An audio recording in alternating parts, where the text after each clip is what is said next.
వరద బాధిత ఫ్యామిలీలకు తక్షణ సాయం కింద 15,000 అందిస్తామన్నారు సీఎం రేవంత్ రెడ్డి. ఇవాళ వరంగల్ హుస్నాబాద్ లో ఏరియల్ సర్వే చేశారు. ఆ తర్వాత కలెక్టరేట్ లో ఉన్నత స్థాయి సమీక్ష నిర్వహించారు. పంట నష్టపోయిన రైతులకు ఎకరాకు 10,000 ఇస్తామని, పొలాల్లో మేటలు తీసేందుకు ఉపాధి హామీ కింద ₹1,00,000 ఖర్చు చేస్తామని చెప్పారు. రైతులెవరూ అధైర్యపడొద్దని చెప్పిన సీఎం వారంలోగా ఓరుగల్లు పునరుద్ధరించాలని ఆదేశించారు.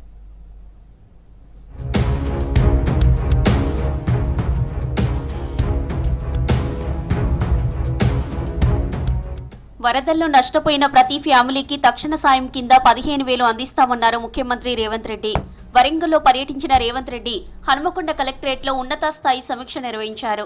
పొలాల్లో మేటలు తీసేందుకు ఉపాధి హామీ పథకం కింద ₹1,00,000 ఖర్చు చేస్తామని చెప్పారు. బాగా దెబ్బతిన్న ఇండ్లకు ఇందిరమ్మ ఇండ్లు ఇస్తామన్నారు రేవంత్ రెడ్డి. టీవీలు, ఫ్రిడ్జ్లు, మంచాలు, పిల్లల చదువులు, పిల్లల సర్టిఫికెట్లు, వాళ్ళ సంపద మొత్తం నీళ్ళలో మునుగుతుంది. మనం ఏమి ఇచ్చినా కూడా వాళ్ళకి అంత సహాయం చేయలేము. ప్రతి ఇంటికి మీరు అంచనా వేసి ₹15,000 నష్టపరిహారం వాళ్ళకి ఇవ్వండి. పంట నష్టం జరిగిన ప్రాంతాలలో చాలా వరకు పత్తి, వరి, చేతికొచ్చిన పంట నష్టము ఇవన్నీ కూడా జరిగినాయి కాబట్టి ఎకరాకు ₹10,000 మనం రైతులకు పంట నష్టపరిహారం కూడా ఇవ్వాలనుకుంటున్నాం. ఇసుక మేటలు పేరుకున్న దగ్గర మనకు NREGS లో స్పెషల్ ప్యాకేజెస్ ఉన్నాయి. ఆ ఇసుక మొత్తం తొలగించడానికి ఎకరాకు 10,000 కాదు, ఎకరాకు 1,00,000 కూడా మనము NREGS లో తీసుకోవచ్చు. కబ్జాలపై ఉక్కుపాదం మోపాలన్నారు రేవంత్ రెడ్డి. 10 మంది కబ్జాలు చేస్తే 10,000 మంది వరదల్లో చిక్కుకోవాల్సి వస్తుందన్నారు. నాలాలపై కబ్జాలను వెంటనే తొలగించాలని ఆదేశించారు ముఖ్యమంత్రి రేవంత్ రెడ్డి. పనులు మధ్యలో ఆపితే జరిగే నష్టం కల్లారా చూశామన్న సీఎం ఎట్టి పరిస్థితుల్లో పనులు ఆగొద్దని చెప్పారు. 10 మంది వల్ల 10,000 ఇళ్ళు కాలనీలలో నీట మునుగుతున్నాయి. ఇక ముందు ఈ క్లౌడ్ బస్ట్ అనేది పర్మనెంట్. మీరు ఏదో ఒక్కసారి వచ్చింది దీన్ని టెంపరీగా మీరు అడ్రస్ చేద్దాము అని అనుకుంటే మీ తప్పు. పోయిన సంవత్సరం వచ్చింది, ఈ సంవత్సరం వచ్చింది. ఈ ఇష్యూస్ ని పర్మనెంట్ గా ఎట్లా అడ్రస్ చేయాలనో మీ దగ్గర ప్రణాళిక ఉండాలి.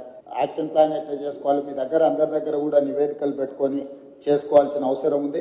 దీని మీద ప్రత్యేకంగా దృష్టి పెట్టండి. క్షేత్రస్థాయిలో నివేదికలు తయారు చేయండి.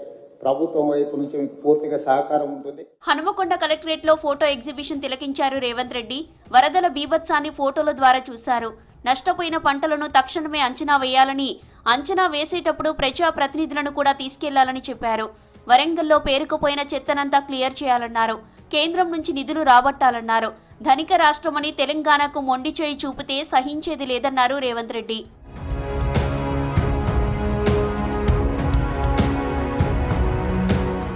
వరంగల్ హుస్నాబాద్ వరద ఎఫెక్ట్ ప్రాంతాల్లో ఏరియల్ రివ్యూ చేశారు రేవంత్ రెడ్డి. వరదల బీభత్సాన్ని తిలకించారు. సీఎం వెంట మంత్రులు పొంగులేటి శ్రీనివాసరెడ్డి, మంత్రి సురేఖ, పొన్నం ప్రభాకర్ ఉన్నారు. ఆ తర్వాత ముంపు బారిన పడిన ప్రాంతాలైన సమ్మయ్యనగర్, పోతననగర్లో వరద బాధితులను పరామర్శించారు. స్థానికులతో మాట్లాడి సమస్యల తీవ్రతను తెలుసుకున్నారు.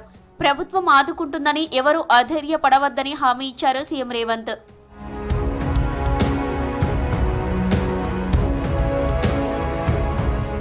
భారీ వర్షాలతో అతలాకుతలమైన ఓరుగల్లు నగరం ఇప్పుడిప్పుడే కోలుకుంటుంది. వరద తగ్గినా ఇంకా బురదలోనే ఉన్నాయి పలు కాలనీలు. ఇళ్లలోని బురదను తొలగించుకుంటున్నారు ప్రజలు. చాలా ప్రాంతాల్లో రోడ్లు ధ్వంసమయ్యాయి.